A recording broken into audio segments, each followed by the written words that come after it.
পবিত্র ঈদুল ফিতর উপলক্ষে আনন্দ ও ধর্মীয় ভাবগাম্ভীর্যে প্রস্তুত হচ্ছে পটুয়াখালীর বাউফল। এ উপলক্ষে বাউফলবাসীর জন্য উন্মুক্ত মাঠে বৃহৎ পরিসরে ঈদের জামাত ও আনন্দ আয়োজনের বিশেষ উদ্যোগ নেওয়া হয়েছে।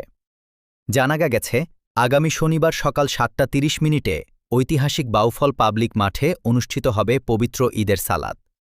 এতে স্থানীয় মুসল্লিদের স্বতঃস্ফূর্ত অংশগ্রহণের প্রত্যাশা করা হচ্ছে। আয়োজনস্থল পরিদর্শন করেছেন এলাকার জনপ্রিয় নেতা ও সংসদ সদস্য ড মু শফিকুল ইসলাম মাসুদ। তিনি মাঠের সার্বিক প্রস্তুতি ঘুরে দেখেন এবং সংশ্লিষ্টদের প্রয়োজনীয় দিক নির্দেশনা দেন। পরিদর্শন শেষে তিনি জানান, ঈদের নামাজ সুন্দর ও সুশৃঙ্খলভাবে সম্পন্ন করতে সব ধরনের ব্যবস্থা গ্রহণ করা হয়েছে। পাশাপাশি মুসল্লিদের জন্য নিরাপত্তা, পরিচ্ছন্নতা ও প্রয়োজনীয় সুযোগ সুবিধা নিশ্চিত করার ওপর গুরুত্ব দেওয়া হয়েছে। এ আয়োজনকে ঘিরে বাউফলবাসীর মধ্যে ব্যাপক উৎসাহ উদ্দীপনা লক্ষ্য করা যাচ্ছে। স্থানীয়রা আশা করছেন, উন্মুক্ত মাঠে এ ধরনের বৃহৎ আয়োজন ঈদের আনন্দকে আরও বহুগুণে বাড়িয়ে দেবে।